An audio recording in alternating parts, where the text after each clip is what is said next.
It's the climax of a tough and hard-fought campaign as the final round of the Maxxis FIM Enduro World Championship hits the picturesque motorbike mad town of Brioude in France.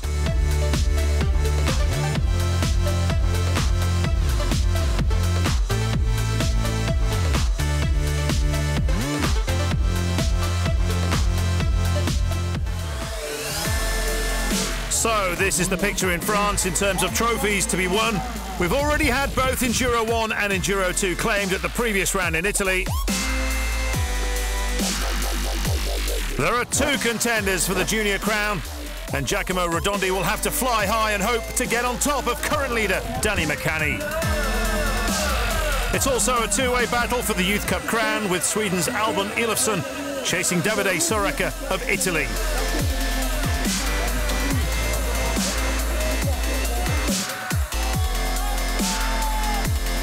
Laia Sands is poised to retain the women's title, but she knows any slip-up, and Jane Daniels could sneak in and steal the title from under her feet. It's 11 points only, separate my second position from the first, Matthew, my teammate, and everything is possible. I would like to ride for a victory, but that's not important today. I've already had Nambertine sit me down and you know, mentor me a little bit, so we'll see. As we've just heard, the destiny of the Enduro 3 title is still to be decided, but there's a twist. Two men will go into the French countryside believing, but only one can come out as champion, and they're both teammates. At the start of each round, they've shaken hands. Now, though, the gloves are off. No goodwill gestures between them this time. Plus, neither is fully fit. Ivan Cervantes is still carrying a mid-season ankle injury. While it's a miracle Matthew Phillips is here at all after he was hospitalised at the last round in Italy, having ripped open his foot.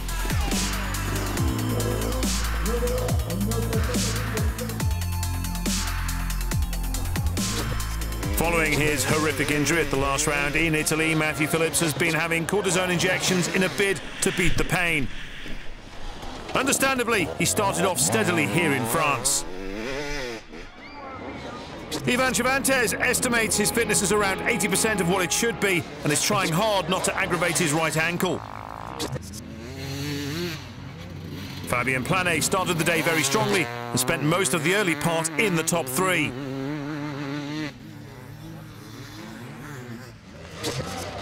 Egor Leok has been looking strong of late. Many of the riders were struggling with the speed and the light through the trees, which hid many obstacles on the Enduro test. Cervantes, one of the few who seem to excel in the forest.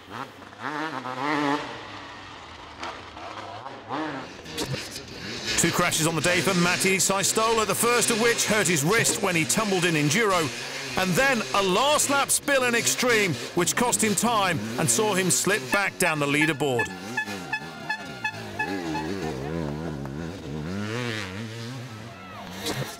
As for Matthew Phillips, he was showing all the qualities of a world champion despite his pain. A remarkable result considering the circumstances, and even though it's nothing short of a miracle Phillips being here, it's sensational that he takes the win. Yeah, it's been a long journey the last 6 weeks just to be here, and today was nothing short of what I expected. Had to, push so hard to get to the front, and then when I got to the front, I had nothing left. So, it was probably one of my favourite races for the year.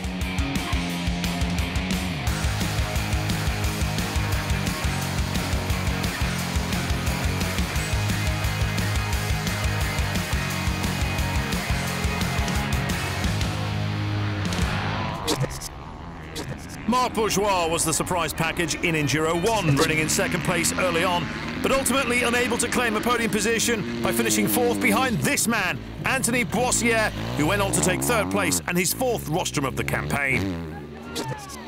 Jeremy Tarou had a strong day, no crashes, and he was one of the few riders who enjoyed the speed and toughness of the Enduro test. The Frenchman was quickest in 2 of the tests to finish second. The man he finished runner-up to, who else but Christophe Nambertan, who was determined to put on a show for the fans and ended the day with more than a minute to spare as he racked up win number 10 for the season. A 5th place for Hiro Remez, who just didn't appear to be himself, with Bourgeois a fantastic 4th, as the French dominated Enduro 1, none more so than Nambertan. Oh, good feeling, good time. Enduro test I like, it's so fast, but I like it, and just one small mistake in the last cross test.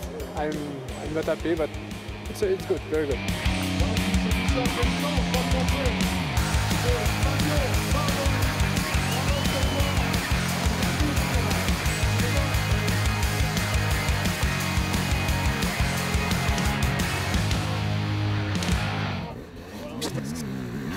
Everything clicked for Romain de Montier, the Frenchman, in his home round, and he powered his Yamaha to 3rd place in Enduro 2, less than 4 seconds ahead of Spain's Oriol Mena. Alex Salvini started the weekend by topping the time charts in the Super Test, but a crash in each of the Cross Extreme and a big downhill spill in the Enduro Test cost him around 40 seconds, and that meant he would ride to a runner-up spot. Arguably, this was the toughest round of the year, with many riders struggling to come to terms, especially in the Enduro test.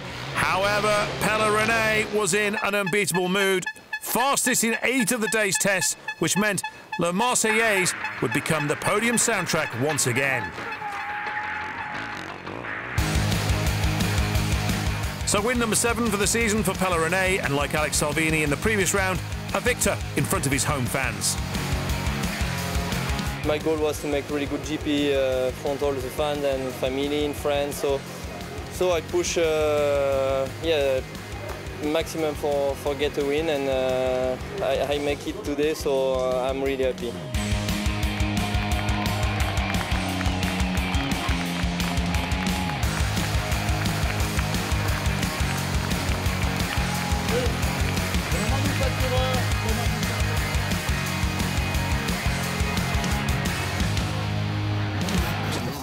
Italy's Davide Soreka is one of 2 riders fighting for the Youth Cup title. Albin Elofsson of Sweden is the other. They were at the end of the day 5th and 4th respectively, carrying the fight into day 2.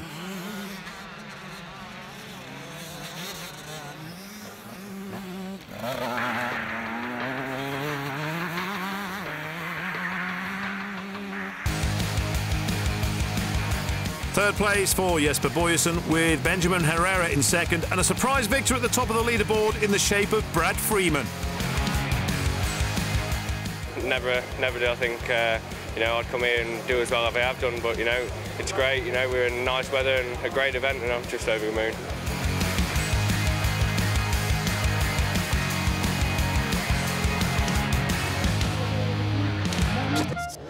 Giacomo Redondi needed to win and hope results go his way if he was to be junior champion, but he was struggling in the early stages. Danny McCanny knew if he could finish ahead of the Italian, then he would walk away with the world title. He was also one of the fastest riders of any class up this climb. Into service, and McCanny was ahead of his rival. To be honest, I've started the day just nice, smooth, and just riding smooth, so I'm not trying to take too many risks, and just obviously this lap now I've just got to watch it and hopefully bring it back and be spot on. Redondi just couldn't get into his rhythm here in France. The Italian needed to add to his tally of 4 wins if he was to push McCanny into day 2, but it just wasn't to be.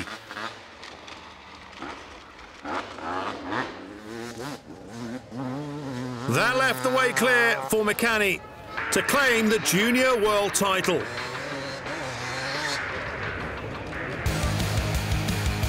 Loic Lariou was quickest in all but one of the day's tests and deservedly takes his first win of the season, while second place secures the crown for Danny McCanny.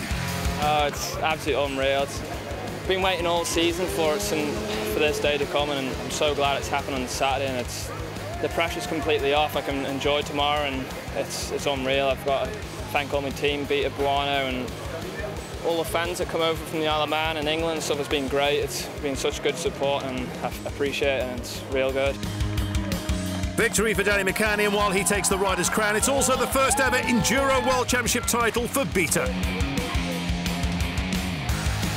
Coming up next, it's day 2 of the AMV Grand Prix of France, and the Youth Cup, Women and Enduro 3 titles will definitely be decided.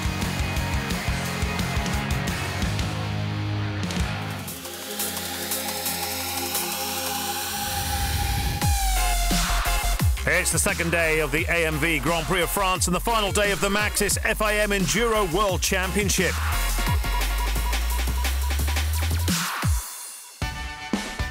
The past met the present this weekend when French Enduro pioneer Jean-Louis Figaro linked up with Enduro 2 champion Pelle René. We are here today because this guy and some other create the Enduro here in France, and yeah, it's funny to ride here after so many years. A success. First year we are 35 pilots, 35 only. Next year we are 200 with Belgium, Spain. In 3 years. Auvergne is yeah, a special area in France for enduro. It's yeah, a lot of races are here. Also, French Championship is often in same place in France. I think they have a really big culture enduro.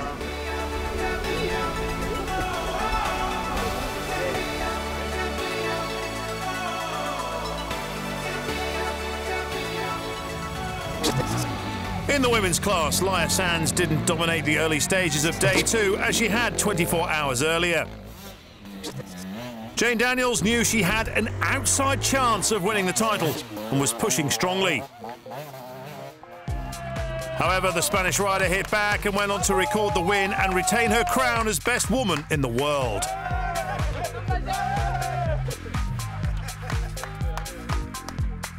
I'm so happy. It was a hard year, and it's really special to win here, and I suffered a lot to do it, so I'm very happy. Jessica Gardner was third on both days in France, and that's where she finishes the season, with Jane Daniels claiming runner-up spot behind the champion.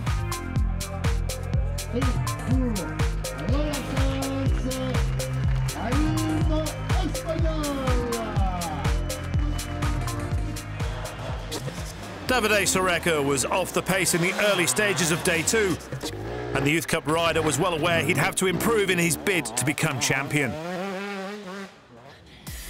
Davide, you don't seem happy? I don't seem happy because I don't manage to get the right feeling with the bike to push to the limits, because the Enduro test is like in Finland, so 3 ruts and a lot of stones, so I have fear to crash and take some gap on the first rider.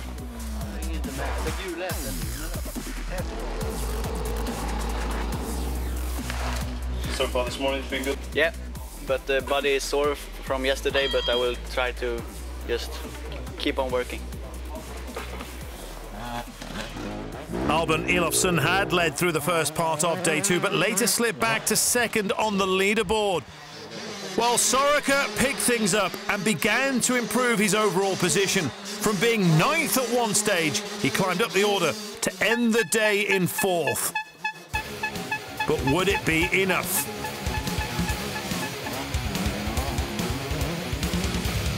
Breslin would end the day victorious, but with Elofsson finishing second and Soreka in 4th, it meant the Youth Cup would go to the Italian and Buono Beta.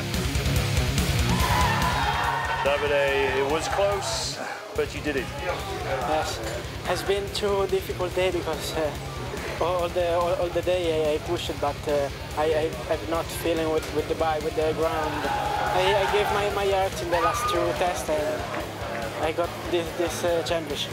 I can't believe it now. That's a win. An emotion. Can you describe the emotion? No, I can't describe.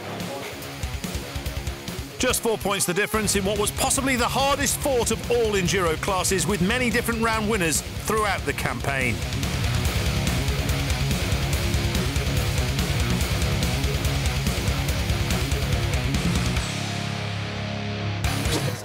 Having claimed the junior title the day before, Danny McCanney's next target was to end the season, having stood on every podium of every round. Despite this blip, he managed to achieve that aim.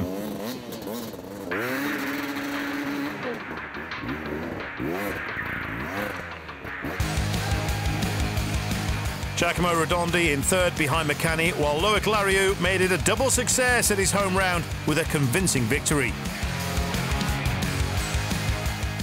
I make the perfect week for me. I win the super test and the 2 days. It's perfect. This is the final picture in the Junior World Championship with McCanney a worthy champion, courtesy of a 26-point gap over Redondi, with Lariou third.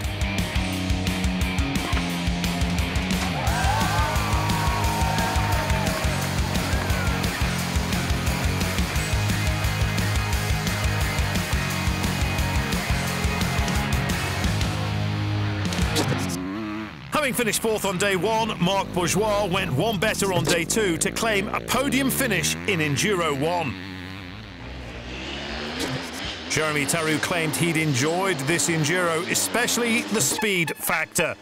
No crashes on day one saw him finish second, and he ended day two in the same position.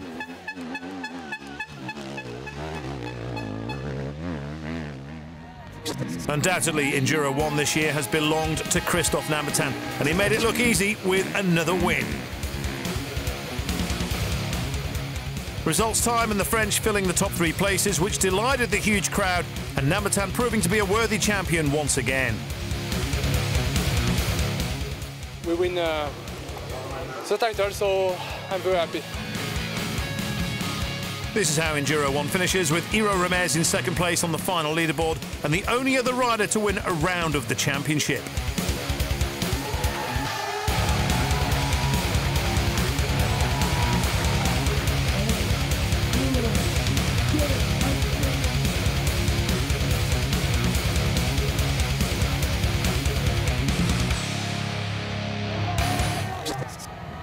A big crash on the previous day had left Johnny Aubert in a lot of pain with bruised ribs, but the Frenchman was determined to ride on day two and end the season in third place overall.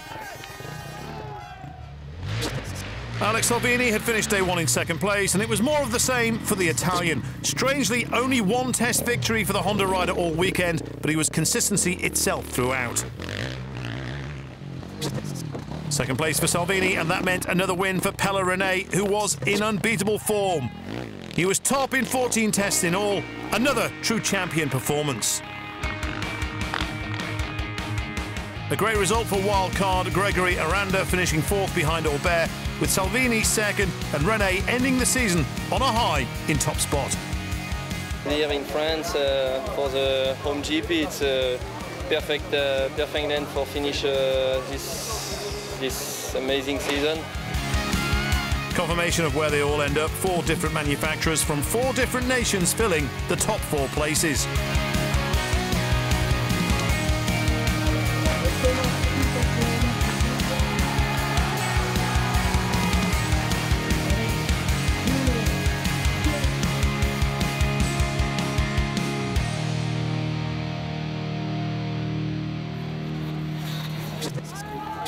Ivan Cervantes began the second and final day of the Enduro 3 class knowing that even if he won, then all his teammate Matt Phillips had to do was score a top 10 finish to take the title. Easier said than done on both counts with this round, and certainly the Enduro test being one of the toughest of the season.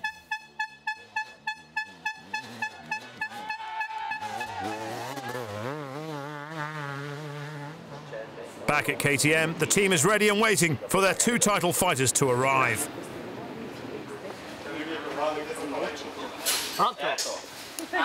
Dimmi.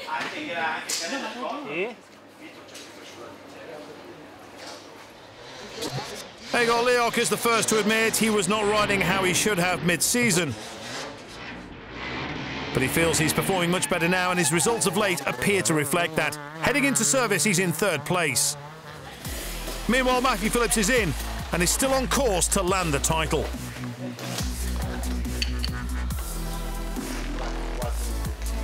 Ivan's riding really well, so you know, really today I'm going to have to let him go and settle for, you know, hopefully a podium position at the finish, and just ride smart today. And at the moment we're 17 seconds, so we'll just, yeah, I'll race my race today for the championship, and yeah, we'll probably get to fight again next year. Only waiting for a big mistake from my teammate, but I think it's impossible. Joachim Lundgren has had a campaign to forget, hampered by an early season injury. Here in France he had some good moments. This, however, wasn't one of them.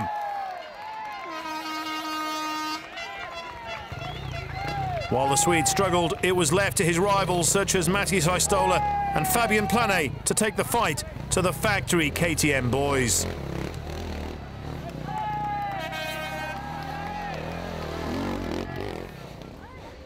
Another strong performance from Egor Leok to finish the day in 4th, and he takes his biggest haul of points from any round this season. Ivan Cervantes had led the championship standings in the early part of the campaign, but after winning the first 5 events, he'd gone 7 without a win until now. But a 3rd place on the day was more than enough to secure the World Championship for Matthew Phillips. Matti Saistola finishes in 2nd for the 4th time this season, and he splits the KTM boys. Ivan Cervantes wins the battle, but it's Matthew Phillips who wins the war.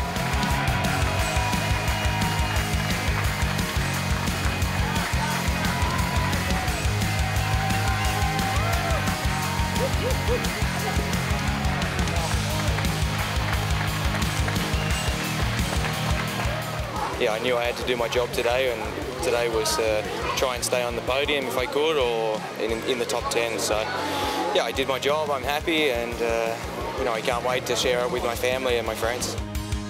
The final picture in terms of the Enduro 3 Championships, Saistola pushes the injured Bellino out of 3rd place, but some way behind points-wise to Cervantes and new champ Phillips. So that wraps up a superb Maxxis FIM Enduro World Championship campaign, one of the toughest and hardest fought we've witnessed. See you again next year.